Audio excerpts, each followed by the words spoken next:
பசுமை பூமி விவசாயிகளை தேடி பசுமை பூமி என்ற கான்செப்ட்ல சிவகங்கை மாவட்டம் திருப்பத்தூர்ல நம்ம இன்னைக்கு வந்திருக்கிறோம். அந்த தோட்டத்தினுடைய உரிமையாளர் பெண்மணி இன்னைக்கு நம்ம மேடத்தை பாக்குறோம். மேடம் வணக்கம். வணக்கம் சார். உங்க பேரு மேடம்?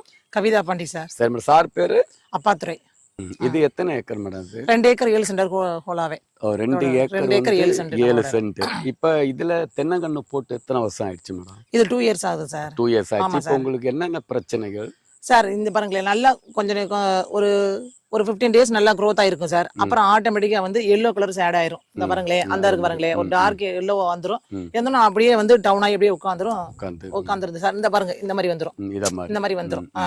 இந்த மாதிரி வந்தோன்னா நிறைய கண்ணு இறந்துருக்கு. அந்த மாதிரி வந்து அது மாதிரி பண்ணி நல்ல விளைச்சல் எடுத்தீங்க. அதுக்கப்புறம் ஆனா இப்ப தென்னை அதுல போறனாலும் பிளான் பண்ணி தென்னை வருமா வரலன்னு பாக்குறதுக்காக உங்களை அழைச்சிருக்கேன் சார். யதார்த்தமா வந்து ஃபேஸ்புக்ல போறப்ப பசுமை பூமி வந்தது.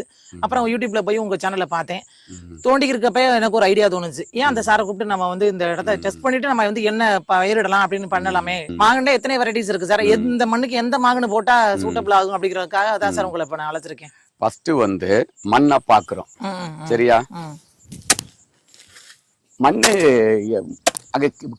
2 அடிக்கு கீழே எப்படி இருக்கு மேடம்? 2 அடிக்கு கீழே வந்து நல்லதா சார் இருக்கும். அதுக்கப்புறம் வந்து இந்த ஏரியா சரள மாதிரி வரும் என்ன. ஆனா அந்த இது வந்து அந்த ஒரு 1/2 ஏக்கர் ஒரு மாதிரி இருக்கும் சார். கொஞ்சம் மணச்சாரி கலந்ததா இருக்கும். 1/2 ஏக்கர் வந்து கொஞ்சம் களிக்கூறு வரும். அதுக்கப்புறம் வந்து சாயில் வந்து ஒரு ஒயிட் கலர்ல வருது. மண்ணுல வந்து பிரச்சனை இல்ல, நல்லா புரிஞ்சிருங்க. மண்ணுல வந்து ஒண்ணும் பெரிய பிரச்சனை கிடையாது. மண்ணு வந்து தென்னை, மரப்பயிறு, மாச்செடி எல்லா செடிகளுக்கும் ஏத்த மண்ணு தான். நீங்க இதுல என்ன செய்யணும் சொன்னா, அதாவது ஒரு ஜேசிபி வர சொல்லி பெரிய பக்கெட் போடக்கூடாது. சின்ன பக்கெட்ல 3 அடி ஆழத்துல இப்படியே ஒரு வாய்க்கால் எடுத்து அதை கீழே விட்டு சென்ட்ரலையும் ஒரு வாய்க்கால் எடுத்துருங்க. இந்த வாய்க்காலை இணைச்சு கீழே வந்து நீங்க ஒரு சென்ட்ரல் வாய்க்கால் ஒண்ணு போட்டுதான் ஆகணும். ஒரு இடம் காயுது, ஒரு இடம் காயலன்னு சொன்னா அது நிலத்துக்கு அழகல்ல. அப்ப தென்னம் பிள்ளை வளரணும், ஒரு மரச்செடி வளரணும், ஒரு பழச்செடி வளரணும்னு சொன்னா மேடம், தண்ணி இன்னைக்கு பாய்ச்சிட்டா 2 நாள் கழிச்சு வந்து பார்த்தா டாப் சாயில் இதே மாதிரி காயணும்.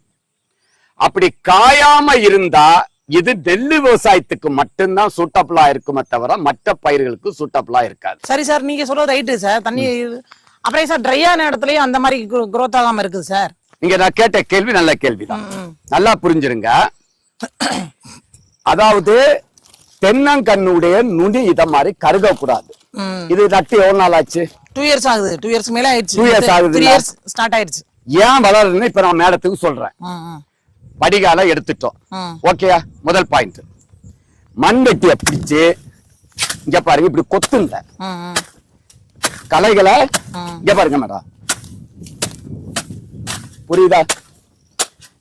இப்படி இப்படி கொத்துங்க. கொத்திக்கிட்டு கட்டிகளை உடைங்க, ஈரத்துல பண்ணக்கூடாது. நீங்க தென்னங்கண்ண ஆழமா நட்டுக்கிட்டு மண்ணை போட்டு ரொம்ப மூடிட்டீங்க. தேங்காய்க்கு மேல மண் வரக்கூடாது,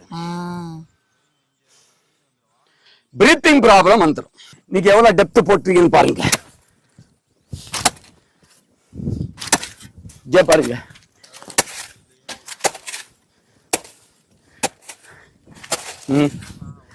இவ்வளவு ஆழம் வச்சிருக்கீங்க. புரியுதா? எங்க தேங்காய் இருக்குன்னு தெரியுதா? தெரியும் சார்.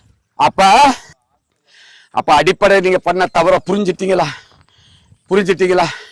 இரு நடும்போது அந்த தவற செய்யக்கூடாது.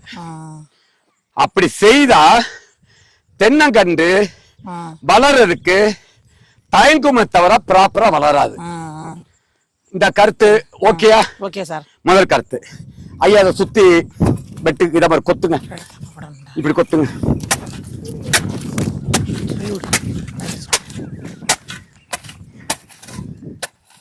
என்ன செய்யறேன்னு பாருங்க. முதல் வந்து இங்க பாருங்க மேடம், இங்க பாருங்க ஐயா, அதை ஹெல்ப் பண்ணுங்க ஐயா. அவர் வேணாம், அவர் அவ்வளவுதான் செய்வார்.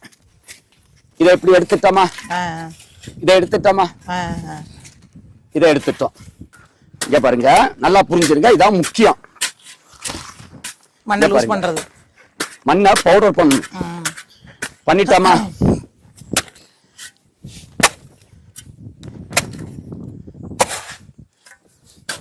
இவ்வளவுதான். இங்க பாருங்க, இப்படி ஸ்லோப்பா இங்க இருங்க. ஐயா பாத்துக்கோங்க. இங்க பாருங்க எப்படி இருக்கு, பாக்குறது அழகா இருக்கா? இவ்வளவுதான் இருக்கணும். இங்க இதுல 5-6 கூட சாணி போடுங்க. பச்சை சாணி போட சொல்றீங்களா? காஞ்ச சாணி. ஓகே. சுத்தி. ஆமா. இந்த இலதலை என்னென்ன இலதலை இருக்கோ, எருக்கஞ்செடி, ஆவாரம் பூ, காட்டாமணக்கு செடிகள், புல்லுகள், வைக்கோல். வைக்கோல் தான் இந்த மண்ணைய உடனடியா மாத்திர தன்மை வைக்கோலுக்கு உண்டு. வேஸ்ட் வைக்கோல் இத எல்லாத்தையும் இதுல போட்டுருங்க. சரிங்க சார். இதுல இத கொஞ்சம் அகலமாயிடுங்க. இத கொஞ்சம் அகலமா எடுத்துக்கிறேன். இப்படி அகலமாயிடுங்க. இதுல போட்டுருங்க. இதுக்கு மேல இந்த தக்க பூண்டு 45-50 நாள்ல பூக்குமா? ஆமா. அத எல்லாத்தையும் புடுங்கி இதுல போட்டுருங்க. போட்டுட்டுங்க.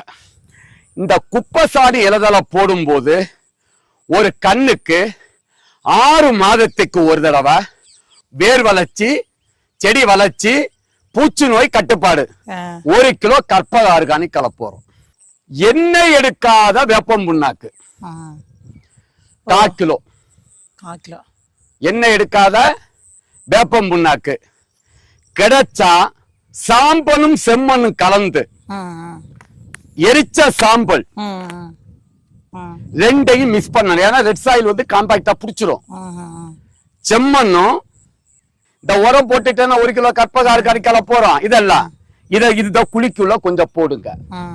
போட்டு தண்ணி இங்க பாஞ்சதும் இந்த வேர்கள் இங்க வர ஆரம்பிச்சிடும்.